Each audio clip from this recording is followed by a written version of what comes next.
बिस्मिल्लाहिर्रहमानिर्रहीम। अस्सलाम वालेकुम। आज मैं आपको धनिया पुदीने की चटनी बनाना सिखाऊंगी जो कि बहुत ही मज़ेदार बनती है। और पुदीने के बारे में तो आपको पता ही होगा कि पुदीना बहुत ज़्यादा हाजिम होता है पेट के लिए, डाइजेशन के लिए। तो धनिया पुदीने की चटनी बनाने के लिए हमें चाहिए पुदीना 2 कप, और आपने इसके डंठल उतार कर सिर्फ पुदीने के पत्ते लेने हैं। और हरा धनिया ये भी 2 कप, जिसे मैंने रफली काट लिया है। हरी मिर्चें 5 अदद, जिन्हें मैंने रफली काट लिया है।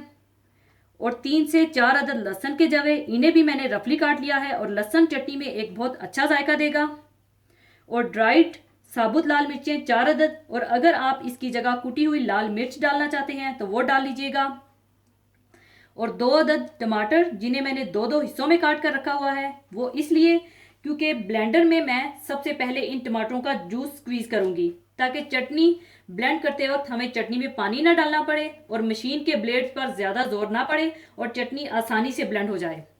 और नमक 1 टीस्पून या हस्बे ज़रूरत चाहिए होगा। सबसे पहले आप ब्लेंडर में टमाटर का जूस निकाल लें।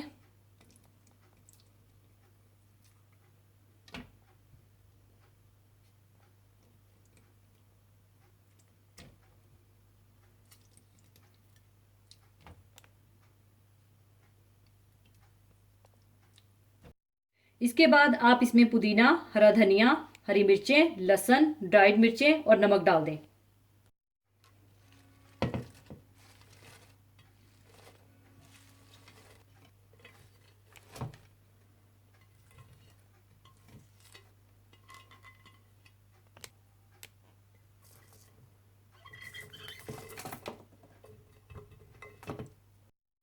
और नमक डालकर इसे अच्छी तरह से ब्लेंड कर लें।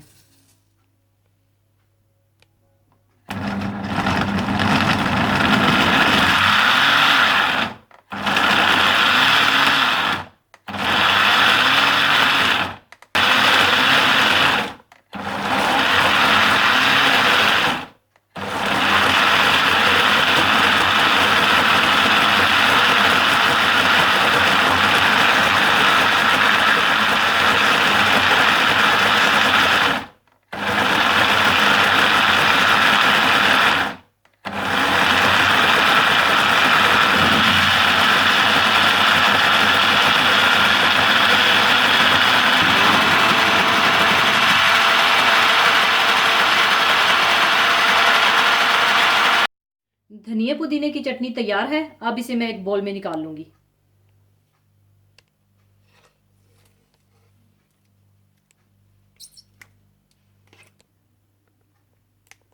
लीजिए, धनिया पुदीने की चटनी तैयार है। ज़रूर बनाइएगा। और आपको बताती चलूं कि मैंने बिल्कुल भी ब्लेंडर में पानी नहीं डाला था। और अगर आप महसूस करें कि पानी डाले बगैर चटनी ब्लेंड नहीं हो रही, तो फिर आप बिल्कुल थोड़ा सा पानी डाल सकते हैं। लेकिन कोशिश ये कीजिएगा कि इसे पानी के बगैर ही ब्लेंड कीजिएगा। और अगर आप इसी स्टेज पर चटनी में दही शामिल कर देंगे तो ये आपकी बहुत ही अच्छी दही की चटनी तैयार हो जाएगी। और जाने से पहले एक हदीस पाक शेयर करना चाहूँगी। हदीस पाक इस तरह से है, आप सल्लल्लाहु अलैहि वसल्लम ने इरशाद फरमाया है, मेरे सहाबा को बुरा ना कहो और गाली ना दो। इस ज़ात की कसम जिसके हाथ में मेरी जान है, तुम में से अगर कोई ओहद पहाड़ के बराबर सोना भी खर्च कर दे तो वो इनके एक मद और ना ही इसके निस्फ तक पहुंच सकता है।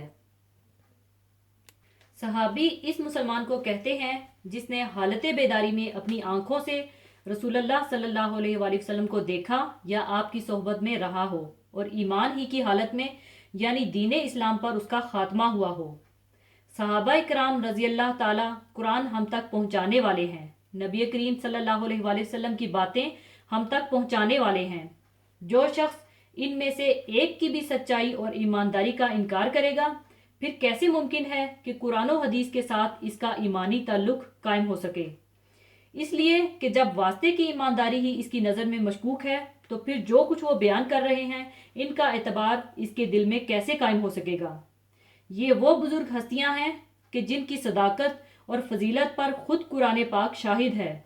इनकी शान में रब्बे करीम का इरशाद आला है, बिलाशुबा अल्लाह ताला इन मुसलमानों से राजी व खुश हुआ जबकि वो लोग आप सल्लल्लाहु अलैहि वसल्लम से दरख्त के नीचे बैत कर रहे थे। सूरह तौबा आयत नंबर 100 में इनको अपनी रजामंदी का परवाना देते हुए फरमाता है, और जो महाजरीन व इंसार ईमान लाने में सबसे पहले हैं और बकिया उम्मत में जितने लोग इखलास के साथ इनके पैरों हैं, अल्लाह इन सब से राज़ी हुआ। इन हस्तियों की सदाकत की गवाही कुरान पाक ने कुछ यूं दी है, और इन मुफलिस महाजरीन का बिलखसूस हक है जो अपने घरों से और अपने मालों से जुदा कर दिए गए। वो अल्लाह ताला के फजल यानी जन्नत और रजामंदी के तालिब हैं। वो अल्लाह और इसके रसूल के दीन की मदद करते हैं, और यही लोग सच्चे हैं।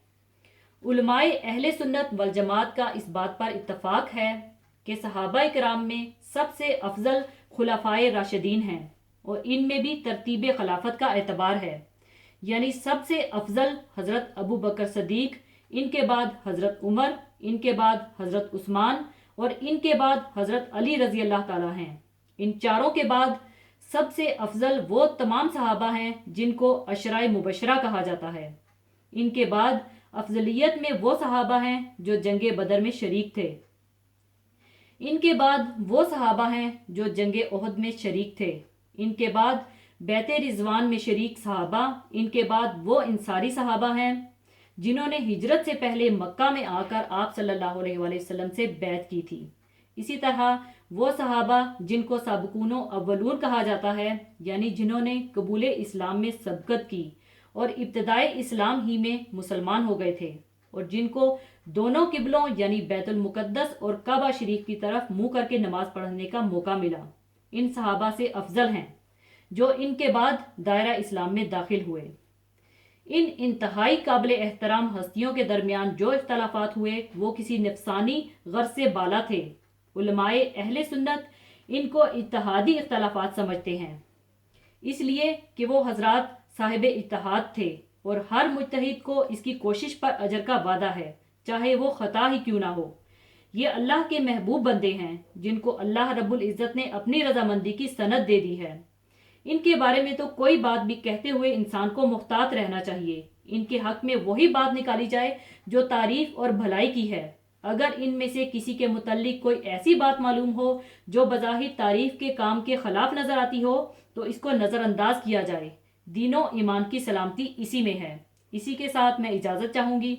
अपना बहुत ख्याल रखिएगा, दुआओं में याद रखिएगा। अल्लाह हाफिज़।